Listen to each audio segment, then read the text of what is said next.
Fala aí pessoal, beleza? Vamos para mais um vídeo analisando reportes de bug bounty e trazendo também bug hunters brasileiros, nossos gigantes aqui do nosso país, porque esse país tem muito bug hunter bom e a gente precisa dar visibilidade para esses caras, tá? E no vídeo de hoje a gente vai falar sobre um bounty de US$ 6.000 em XSS. É isso mesmo? US$ 6.000. Geralmente a gente vê bounty aí de, sei lá, 300, 500, US$ 1.000 em XSS, mas esse aqui foi de 6.000. Como é que foi possível isso acontecer? Então vamos ler direitinho o reporte desse cara, vamos ver quem que foi que encontrou. E se você gosta desse tipo de vídeo, deixa o like, se inscreva no canal. É muito importante para continuar fazendo aí os vídeos. E vamos lá, vamos pro vídeo, né? Bom, para quem não conhece, a gente vai falar do Eric Fernando, né? Essa vulnerabilidade foi desse cara. Ele conseguiu um bounty de US$ 6.000 com XSS armazenado na Starbucks, tá? Então, é uma vulnerabilidade que ele já fez um relatório, que já está pública. Inclusive, eu conversei com ele sobre a vulnerabilidade. Ele tem uma mentalidade fora do normal, tá? Ele pensa muito fora da caixa. E ele explicou direitinho como que ele encontrou. E aí, primeiramente, quem que é o Eric Fernando, né? O Eric Fernando, cara, ele é uma pessoa que trabalha no Ministério da Gestão e da Inovação em Serviços Públicos no governo federal. Então ele é um cara muito brabo mesmo. Ele trabalha com Pentest e Threat Intelligence lá. Ele já encontrou muitas vulnerabilidades em bug bounty. Ele tem CVEs públicas aí, como essa do Nexus Repository, que é um Path Traversal, que chegou até no local onde eu trabalho. Muitas pessoas precisaram corrigir essa vulnerabilidade porque ela expõe ali uma, um caminho interno, né, da um caminho interno ali de onde esse repositório está instalado e afetou muitas empresas porque é um software aí de desenvolvimento. Então, é um cara aí que já encontrou muitas vulnerabilidades. Ele não começou ontem nesse mundo de cibersegurança e, como vocês podem ver, ele realmente tem uma notoriedade aí nesse meio, tá? E aí, vamos para a vulnerabilidade. Como que ele encontrou essa vulnerabilidade? Como que ele encontrou esse XSS? Bom, primeira coisa, ele falou que um dia ele estava fazendo um fuzzing de XSS usando o Nuclei, e aí ele estava procurando basicamente dessa forma, um URL, o Nuclei ele estabelece dessa forma dentro do template, 2722, esse porcento 2722 representa aspas duplas e aspas simples, e aí trazendo, fechando uma tag de script, abrindo um script, alert Eric Fernando, script, tá? Lembrando, pessoal, não é só rodar o Nuclei, tá? Não é rodar o Nuclei que você vai conseguir alguma coisa. Isso daqui que ele está fazendo é com o template próprio dele. Então, o Eric Fernando, ele é um cara que desenvolve os próprios templates do Nuclei, e aí sim ele consegue bons resultados. Não é rodando o template do Nuclei público que todo mundo usa que você vai conseguir alguma coisa. Não, ele tem um repositório imenso de templates, inclusive eu já vi alguns templates do cara e realmente ele é muito brabo nisso. Então, é com base em muitos anos de estudo e pesquisa próprio dele que ele vai criando os próprios templates e vai obtendo bons resultados. E aí ele falou que em paralelo, além desse template que estava rodando, ele estava utilizando outro Nuclei, outro template do Nuclei aqui, para fazer um fuzzing de parâmetros, porque o objetivo dele era encontrar parâmetros que estavam sendo refletidos. Então, tem o URL, o parâmetro, que ele ia fusear, e o parâmetro deveria refletir Eric Fernandox, que é o nick dele, né? E aí, depois de um tempo, ele encontrou aí o parâmetro x, né? X ID é igual a Eric Fernandox, tá? Então acho que foi o parâmetro ID, acredito eu. E aí ele encontrou esse parâmetro refletindo a string que ele definiu, que no caso foi Eric Fernandox, beleza? E o objetivo aqui, como ele falou, era encontrar vulnerabilidades de DOM XSS, que a gente já viu aqui no canal também. E aí, abrindo, né? Ele abriu o URL e aí ele confirmou a presença de um payload de XSS funcionando desse template. Então ele abriu aqui e quando ele abriu a página, boom, XSS estourou na tela, tá? Mas e aí? É isso? Esse template, esse XSS aqui valeu US$ 6.000? É tão fácil assim, só você criar um template do Nuclei e pronto, você vai conseguir um XSS brabo assim de US$ 6.000? Claro que não. Vamos analisar o porquê que ele conseguiu esse bounty tão absurdo, né? Tão alto de US$ 6.000 em XSS. Aí ele começou a analisar, beleza? Ele viu lá que estourou o XSS, ele viu que dentro da página tinha um script vulnerável, que é onde estava refletindo o XSS dele. Então ele viu que dentro desse script tinha um JSON, né? aqui aberto o JSON, location, pathname, e aí esse pathname aqui estava vulnerável. Então, basicamente, ele conseguia injetar aqui, dentro desse signout, ele conseguia injetar, ó, aspas simples, aspas duplas, script, alert, Eric Fernandox, script, beleza. Ele conseguiu mais ou menos identificar onde é que era. Porém, quando ele abriu o path que estava dizendo que estava vulnerável no navegador, não estourou o XSS. Aí ele ficou tipo, o que está acontecendo? Por que não abriu? Por que não estourou o XSS de novo? Ele ficou confuso porque o AF acabou bloqueando esse XSS. Então, tinha hora que funcionava, tinha hora que não funcionava, e aí ele ficou confuso nesse momento, segundo o artigo dele, que inclusive está na descrição. Se você quiser ler esse artigo na íntegra, está lá na descrição.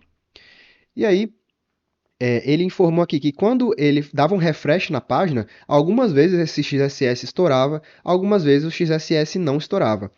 E aí ele percebeu que tinha uma rotação de URLs dentro daquele script lá, dentro daquele JSON, location, pathname, URL. Então ele percebia que às vezes aparecia o XSS dele nesse URL path aqui, ó, e às vezes não. Então ele achou isso estranho.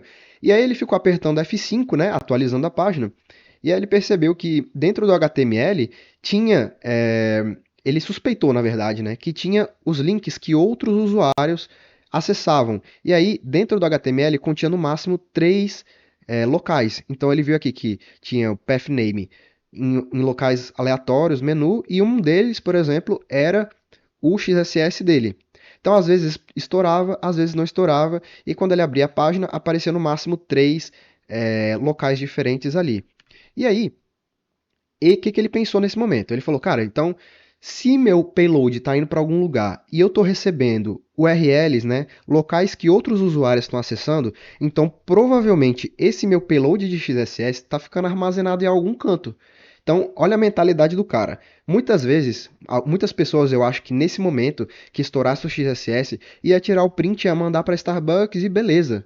Estourou aí um XSS refletido, mas não, né? O XSS foi muito mais profundo, ele teve que fazer uma análise muito mais aprofundada para poder ganhar esse bounty, né? E aí ele percebeu que esse XSS estava sendo armazenado em algum lugar e estava sendo mostrado para outros usuários. Só que aí depois de um tempo o XSS dele de novo desapareceu do HTML, outros links começaram a aparecer e aí ele achou muito estranho. Então o que que ele teve a ideia, né? Qual que foi a ideia dele? Já que o meu XSS está ficando armazenado em algum canto, eu vou rodar um script e vou mandar meu XSS lá por 1 hora seguida, só ele um montão de vezes, até ver aonde que esse XSS vai aparecer, se vai aparecer de novo, porque, segundo ele, ele já pensou logo que poderia ter sido armazenado em um cache, tá? Então ele gerou esse scriptzinho aqui, que é um for loop, ele deu um for do echo, aí ele gerou aquele linkzinho lá, starbucks.ca/account, aí ele jogou lá o script dele, mas sem o XSS, porque eu acho que ele estava com receio de realmente causar um XSS global aí e dar algum problema na Starbucks, mas ele gerou isso daqui, ó, /script Eric Fernandox, porque se isso daqui cair para o mundo todo, não vai estourar o XSS, mas vai comprovar a falha dele. Eu acho que foi isso, não tenho certeza. Eric, depois me corrija se eu estiver equivocado, mas eu interpretei dessa forma, que você jogando dessa forma aqui, Eric Fernandox, você queria mais comprovar a sua vulnerabilidade do que realmente fazer um XSS global nesse momento, tá? Então, depois que ele rodou esse script, o que que ele percebeu? Ele analisou depois de 1 hora desse script rodando, ele percebeu que realmente dentro do código-fonte das páginas estava aparecendo basicamente só esse script que ele gerou. Então ele provou a tese dele de que existia um cache rodando, né? Um cache rodando e armazenando os URLs que estavam sendo acessados pelos usuários. E aí ele falou que rodou esse loop por 24 horas e durante as 24 horas todos os URLs que ele gerou lá foram refletidos no site da Starbucks no mundo todo. Ou seja, se ele tem o starbucks.ca, então se ele tivesse feito isso no .br, se existisse, se ele tivesse feito isso .ch, em qualquer um, ia refletir lá. Então, provou que era possível gerar um ataque persistente e em escala global. E aí ele deu uma explicada aqui, só para vocês entenderem, eu trouxe aqui a explicação dele, ele montou um diagrama, como que funcionou, tá? Então, o atacante, no caso o Eric, gerou arquivo, né, um arquivo não, um payload de XSS malicioso, mandou para o website. Então ele ficou mandando isso de forma contínua. O website mandou para o cache dele, tá? A Starbucks tem um back-end que tem um log, um cache de log lá dentro. E aí, esse XSS foi mandado continuamente para lá. E aí, é, o site ele leva os 3 últimos URLs acessados e manda para o React Router, tá? Então isso aqui foi uma coisa que ele descobriu, que a aplicação estava rodando um React Router. Então, o log cache mandava esses URLs que foram gerados com payload de XSS para esse React Router e o React Router mandava para o website. Ou seja, o atacante ficava alimentando ali o log cache, no caso o Eric ficava alimentando o log cache com payload de XSS e aí o log cache ficava mandando para o website com o React Router. E aí toda vez que o usuário abria, o usuário refletia o XSS com o JSON refletindo para ele. Ou seja, ele poderia fazer muita coisa com isso. Imagina um ataque desse em escala global. Você fazer execução de JavaScript no navegador das pessoas, podendo roubar cookies, podendo enviar eles para um outro site. Imagina, ele cria um site fake da Starbucks, um atacante malicioso acaba enganando os usuários, fazendo com que eles baixem coisas. Então, para vocês entenderem a criticidade dessa vulnerabilidade. E aí, pessoal, depois dessa descoberta, ele reportou lá, né, para Starbucks na HackerOne, e aí a Starbucks tinha considerado alto, porém depois eles moveram para crítico e pagaram o maior valor de bounty para o programa deles, que no caso é US$ 6.000, tá, pessoal? Então, realmente foi uma vulnerabilidade muito interessante, não foi simples de entender, então precisa de uma certa experiência e um certo conhecimento para entender a profundidade desse XSS, porque talvez uma pessoa com menos conhecimento não entenderia ou reportaria, por exemplo, como um XSS refletido, mas ele teve esse conhecimento, ele foi atrás e entendeu a criticidade dessa vulnerabilidade, a origem do XSS, reportou e pôde conseguir um bounty válido aí de US$ 6.000, tá? Lembrando, pessoal, não é só o template do Nuclei. Tem muito conhecimento envolvido, muita pesquisa, muito estudo por trás.